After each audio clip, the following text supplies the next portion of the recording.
اللہ کسی کی ذرا بھی حق تلفی نہیں کرتا، اور اگر نیکی کی ہوگی تو اس کو 2 چند کر دے گا اور اپنے ہاتھ سے اجر عظیم بخشے گا۔ دوسروں کا دل توڑنے والے کو اللہ پاک ایسے توڑتا ہے کہ اس کا جینا بھی مشکل ہو جاتا ہے۔ صبر رکھو اور دیکھو تمہارے ساتھ برا کرنے والوں سے اللہ کیسے بدلہ لیتا ہے۔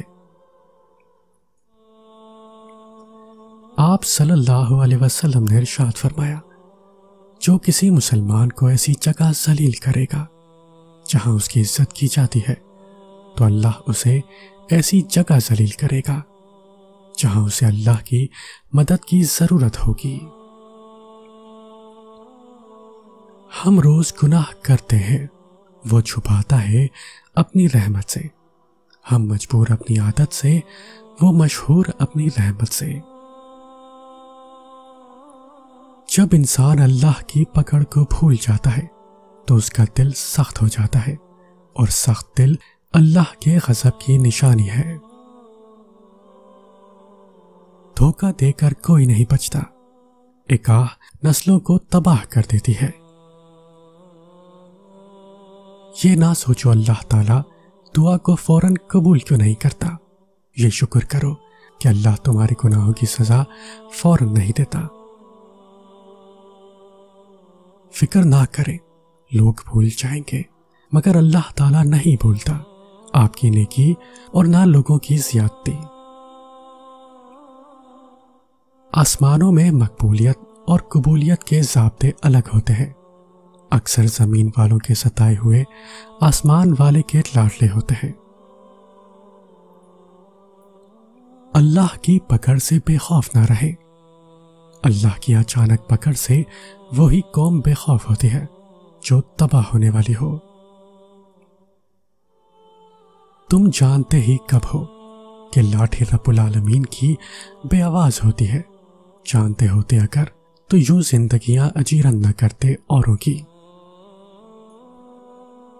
اللہ ظالم کو ایک حد تک ڈھیل دیتا ہے، اور ظالم سمجھتے ہیں انہیں دنیا کی بادشاہت میسر آ گئی ہے، ان پر کوئی گرفت کوئی پکڑ نہیں۔ بے شک اللہ کی پکڑ بہت سخت ہے۔ چپ سے بڑی کوئی بد دعا نہیں۔ جب بندہ بولتا ہے تو قدرت خاموش رہتی ہے، اور جب بندہ خاموش ہو جاتا ہے تو قدرت انتقام لیتی ہے، اور اس کا انتقام بہت برا ہوتا ہے۔ قرآن کہتا ہے اپنے دشمنوں کی چالوں سے پریشان نہ ہوا کرو، بے شک تمہارا رب سب سے بہترین چال چلنے والا ہے۔ کسی کی راہ میں ناحق مشکلات پیدا کرنے سے پہلے سوچ لیں کہ آپ اس کی تو صرف دنیا خراب کر رہے ہیں لیکن اپنی آخرت تباہ کر رہے ہیں۔ تم جانتے ہی کب ہو کہ اللہ کی لاٹھی بے آواز ہوتی ہے، جانتے ہوتے تو کسی کی آنکھوں میں آنسو نہیں آنے دیتے۔ یاد رکھیں موت کسی کو مہلت نہیں دیتی، نہ توبہ کی نہ نماز کی۔ ابھی سانس چل رہی ہے، توبہ کی مہلت دی جا رہی ہے۔ خدا را رب کی بارگاہ میں اپنے گناہوں پر نادم ہو جائیے، سچی توبہ کر لیجئے، پھر ایسا نہ ہو کہ زندگی کی کتاب بند ہو جائے۔ یہ دنیا مکافات عمل ہے، بس تھوڑا صبر رکھو، کیونکہ تمہارا رب نہیں بھولتا۔